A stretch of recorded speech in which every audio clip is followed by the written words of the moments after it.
Now, the title poem from Philip Larkin's Whitsun Weddings, probably his best-known poem. That Whitsun, I was late getting away. Not till about 1:20 on the sunlit Saturday did my 3/4 empty train pull out. All windows down, all cushions hot, all sense of being in a hurry gone. We ran behind the backs of houses, crossed a street of blinding windscreens, smelt the fish dock. Thence the river's level drifting breadth began, where sky and Lincolnshire and water meet.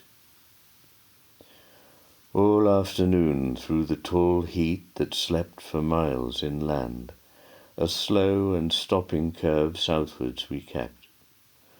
Wide farms went by, short-shadowed cattle, and canals with floatings of industrial froth.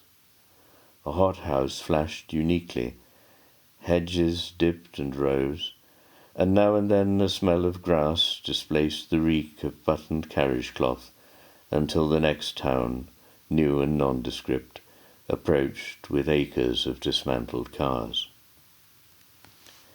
At first I didn't notice what a noise the weddings made each station that we stopped at. Sun destroys the interest of what's happening in the shade, and down the long, cool platforms, whoops and skirls I took for porters larking with the mails, and went on reading.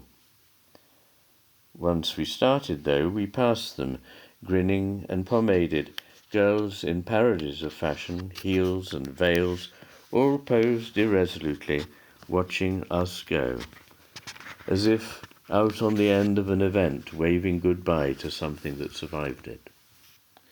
Struck, I leant more promptly out next time, more curiously, and saw it all again in different terms.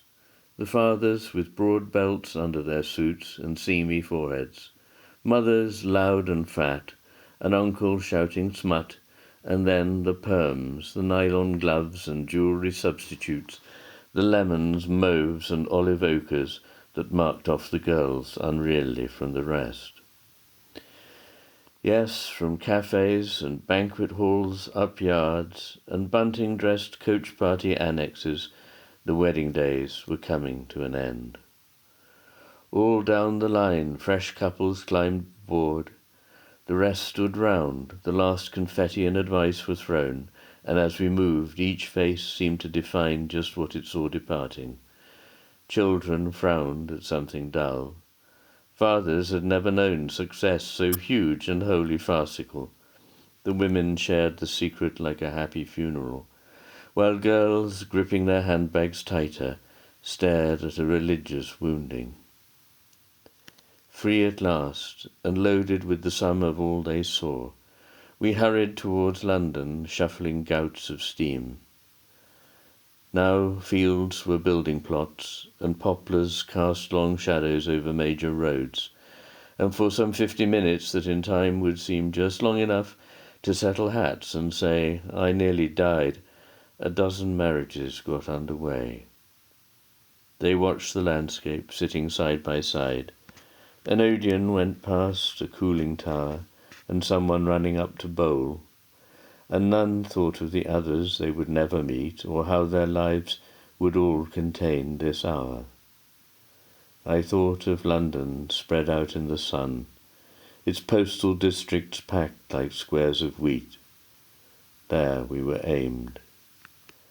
And as we raced across bright knots of rail past standing Pullmans, walls of blackened moss came close, and it was nearly done, this frail travelling coincidence. And what it held stood ready to be loosed, with all the power that being changed can give.